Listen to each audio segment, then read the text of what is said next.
Well, welcome back into Talking Fitchburg. Joined today from the Better Business Bureau in our Wisconsin chapter. It's Tiffany Schultz. You know who we have here. Tiffany, welcome back to the show. How are you doing today? I'm great. Thanks for having me. Are you ready to talk about spring break? I'm ready to get out of here. I didn't ask if you're ready to go anywhere. We're ready to talk about it. We're going to be talking about spring break safety tips. Maybe you've booked that trip. Maybe you're deciding you want to book that trip. Whatever the case may be, we're going to help you get there today or just keep you thinking as you head out here.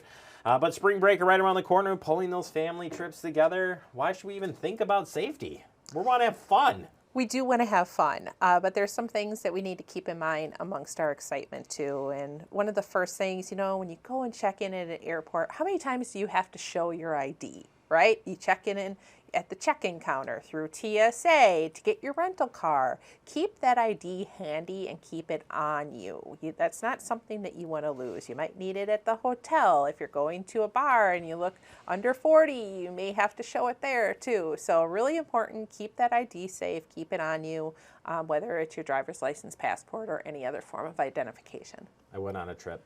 It was a road trip. Forgot my ID. Worst trip ever.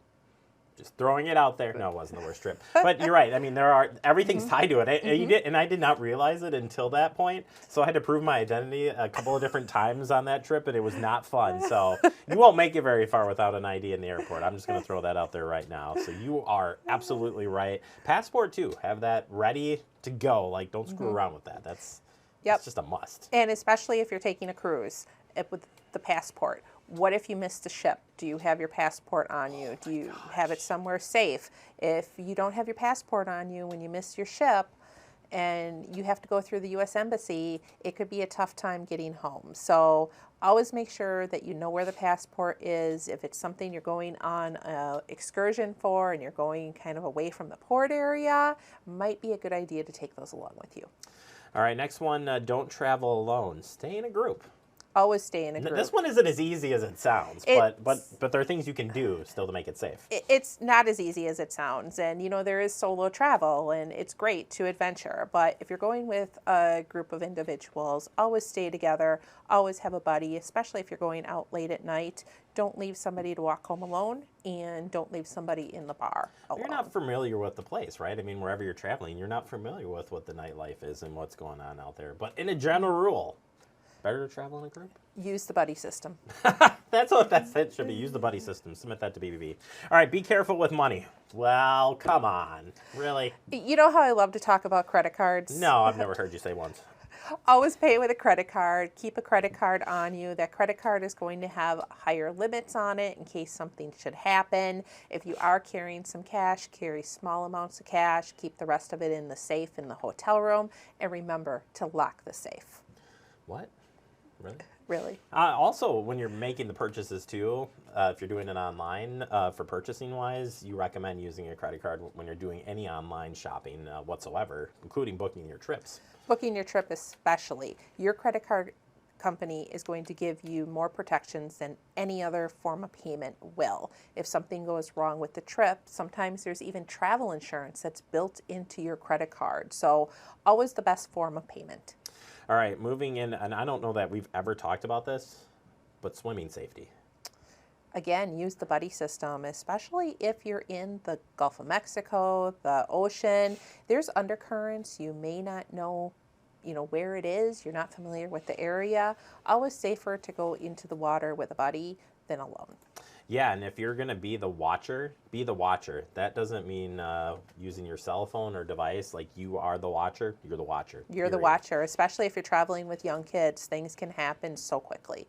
All right, protect yourself from the sun. But we want the sun. Normally speaking, it's been a warm winter, a little different, but we're looking for those UVs. We want them. Sunblock is so important, especially if you've been here during the cold winter months. You're going to a warmer climate. Maybe your skin is a little bit more sensitive. Look for those sunblocks that are available in the store. You can either purchase them before you leave or purchase them at your destination. You may pay a higher price to purchase them in a tourist destination, but make sure that you have plenty of it and that you use it. What if you're gearing up for that road trip? Practice safe driving, you say. safe driving and make sure that your car is ready to go before you leave. Oh, So no. it doesn't hurt to take it to the mechanic and just have a once-over, make sure that everything is ready to go. The last thing that you want to do on a trip is end up at a car repair shop because something broke that could have been done before you left. I'd throw in there too that you want to have that safety kit like put together. Like if you haven't done that and you're about to take a road trip, you should review a safety, like just a safety kit for your car, because that's like the pivotal time. Like that's when you're going to run into the issue. I mean, you should have it all the time, but Safety kit and a first aid kit. You never know what's going to happen. So always good idea to tuck those into your car. Make sure that that safety kit has some bottled water in it, some snacks, a blanket, even jumper cables. gotta have those jumper cables. All right, finally, don't overshare. Kind of the one that makes you jealous when you're watching everybody on a trip and you're like, man. I know it's so hard to not post on social media when we're gone, but your house is empty. Scammers do watch social media. Keep in mind that hashtags can be publicly searched. So all you have to do is hashtag spring break and somebody finds it that's not a friend of yours. They find out where you live and they could break into your home while you're gone. So probably best idea to just go ahead and share once you're back. All right, well, if you want to learn more about safety as you're booking those trips, getting ready, or just anything around safety, BBB is a pretty good place to start. And on the website, you got a lot of great stuff and tips there for helping you get around. Where can they find that information and stay up to date on what's going on? BBB.org. You can find this and some helpful tips on how to book your trip if you haven't done that yet. Yeah, we've talked about that on the show before. I know everything. I don't know everything. I know you need to use a credit card and do that. We hope you have safe travels. Use the tips today at the best that you can, but have fun too, right? We gotta have fun. We always have fun.